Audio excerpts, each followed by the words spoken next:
काजी साहब मुझे सिर्फ ये बताइए कि अभी न्याई साहब ने भी जारी बात है गुफ्तगू की, उन्होंने इनफैक्ट हमारा हर एक का नुक्ता है कि सियासी इस्तेकाम कैसे आएगा। क्या सियासी इस्तेकाम आज के निज़ाम हुकूमत में इमरान खान साहब की रिहाई से जुड़ा है? वो अगर रिहा होकर बाहर आ जाएं तो सियासी इस्तेकाम आ जाएगा? कतन नहीं आएगा। इस निज़ाम में किसी किस्म का इस्तेकाम नहीं आएगा। बात यह है कि मैं थोड़ी सी मेरी रिजर्वेशंस है, कोई भी इनमें से लीडर नहीं है, ना कभी कोई लीडर था। अच्छा, जुल्फ़िकार अली भुट्टो की मैं एक बात मानता हूँ कि वो एक मूवमेंट बनी थी, बाकी सारे के सारे एजेंसियों ने बनाए, नंबर 1। नंबर 2 ये कि यार एक दफा आवाम पे भी भरोसा करके देखो। उनके चलो और कुछ नहीं करते तो आर्टिकल 3 की बात कर लो यार, या आर्टिकल 25A की बात कर लो, 38D की बात कर लो यार। यानी इस सियासत में, इस मुल्क में एक आइन भी तो है ना। उस आइन में जो 1973 का आइन है, आज भी उसमें बड़ी इनकलाबी चीजें हैं, ना ही नहीं लेंदे।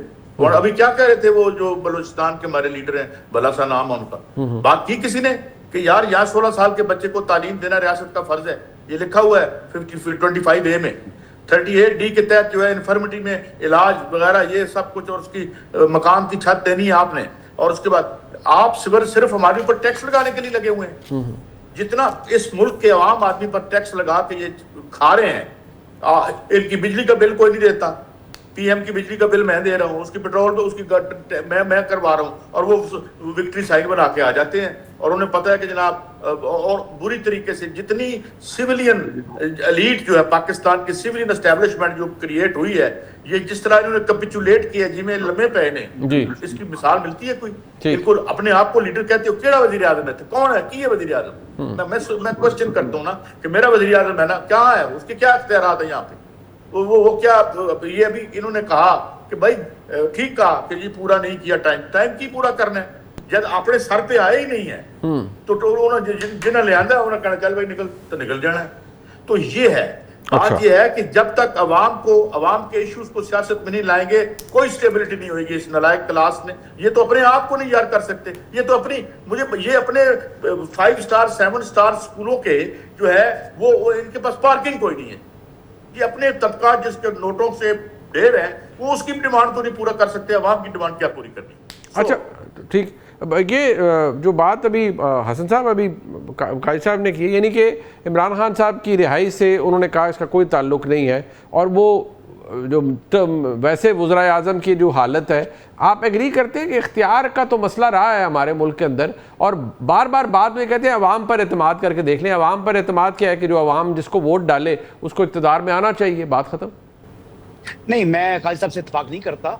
नवाज शरीफ साहब ने यानी बहुत सी जो स्पेस थी वो ली थी, और नवाज शरीफ साहब का 2013 से 17 तक का वक्त देख लें, उन्होंने किसी किस्म का कोई कंप्रोमाइज नहीं किया। हाँ, जो स्पेस मौजूद थी सिविलियन के पास, वो उन्होंने दोबारा इंक्रोचमेंट करने दी इमरान अहमद न्याजी साहब ने, और हर चीज जैसे जो है वो अभी न्याजी साहब कह रहे थे कि उन्होंने कन्फेशन किया था कि पार्लियामान वो चला रहा था, उनके में लियाकत बहुत थी, तो वो चीज तो इमरान खान साहब ने बताई ना, वो स्पेस उन्होंने खुद दी।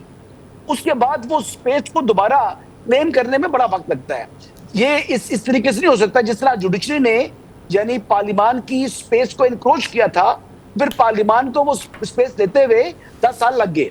तो ये अब एक दिन की बात नहीं है, ये 10 साल बाद हम बात कर सकते हैं कि जी वही स्पेस जो कि नवाज शरीफ साहब ने हासिल की थी, जिसे खोया था इमरान खान साहब ने, अब दोबारा अगले 5 साल बाद वो कौन होगा जिसके वक्त में वो स्पेस दोबारा हासिल की जा सके। अगर आप स्टेबिलिटी की बात करें तो एक लिहाज से मैं कह सकता हूं कि अगर इमरान खान साहब का कोई एक मुकदमा ही यानी 190 मिलियन पाउंड वाला केस ये हतमियत इख्तियार कर जाए, यानी सुप्रीम कोर्ट से या फेडरल कॉन्स्टिट्यूशनल कोर्ट से वहां से फैसला हो चुका हो, एंड तक पता लग जाए कि ही विल स्टे इनसाइड, तो फिर बहुत से मसाइल हल हो जाएंगे। और ये मैं बताऊं कि बहुत सी ज्यादा जो होप है इस वक्त बहुत से लोगों को कि इमरान खान साहब शायद इन्हें पोलिटिकली विक्टिमाइज किया गया है इस केस के अंदर। कम से कम मैं एक मुकदमे के हवाले से यकीन से कह सकता हूं कि ये सियासी इंतकाम का केस नहीं है, वो 190 मिलियन पाउंड का केस है। उसमें यकीनी तौर के ऊपर इमरान खान साहब ने एक जुर्म किया है जिसकी उनको सजा जो बनती थी वो मिली है, और जो 190 मिलियन पाउंड वाली जजमेंट भी देख लें उसमें कोई ज्यादा झोल भी नहीं है।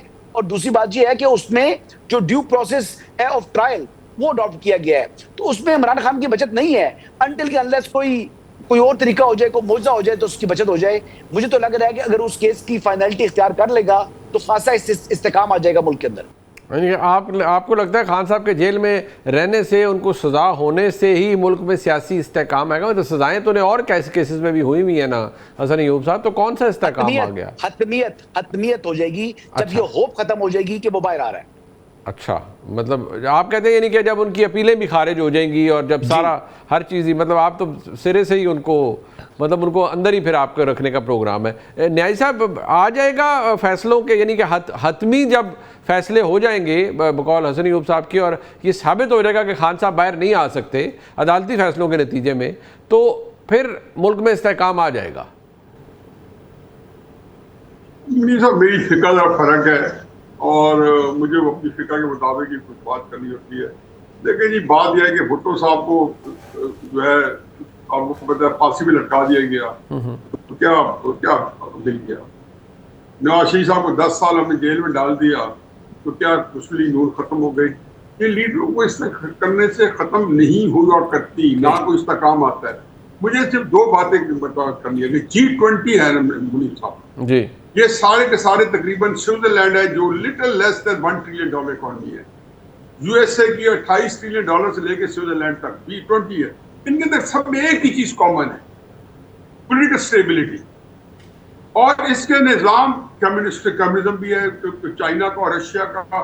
उसके अंदर आपको बादशाही मिलेगी सऊदी अरेबिया की, उसके अंदर इंडिया की भी टूटी बची डेमोक्रेसी मिल जाएगी। लेकिन सबके अंदर किसी मुल्क में ये नहीं है कि जी ट्रंप आ गया तो पता चले जी कि अगले सवाल है कि जी ट्रंप टाइम पूरा करेगा क्या नहीं करेगा। आज भी दिन खुदा गवाह के जहां जाओ एक ही सवाल है, शहबाज शरीफ साहब टाइम पूरा करेंगे क्या नहीं करेंगे, भले से 20 साल टाइम पूरा कर जाए। दूसरी बात है वेनेजुएला है, कितनी दफा बताया कि जी उसके पास इस वक्त ट्रिलियन एंड ट्रिलियन डॉलर के जो है ना जखीरे हैं। गुर्बत की कल एक सीएनएन डॉक्यूमेंट्री दिखा रहे थे, यकीन जानो तरस आता था कि इतनी गुर्बत मैंने किसी मुल्क में नहीं देखी। नाइजीरिया देख ले कितना तेल है।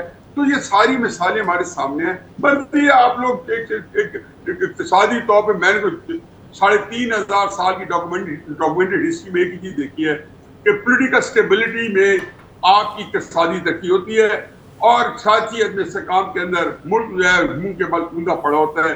चाहे किसी को जस्टिफाई करें, चाहे किसी को जद्दोकोब करें, इस वक्त बिल्कुल एक ही चीज आपको चाहिए कि मुल्क में अंदर जो इक़्तिदार में आए उसके बारे में ये ना कहा जाए कि ये टाइम पूरा करेगा नहीं करेगा, नवाज शरीफ साहब टाइम पूरा करेगा नहीं करेगा। मुझे समझ नहीं आती है क्यों सवाल आता है ट्रंप पे, मोदी पे, शी जिनपिंग पे, मोहम्मद सलमान पे, यहाँ पे टॉप इकोनॉमीज है।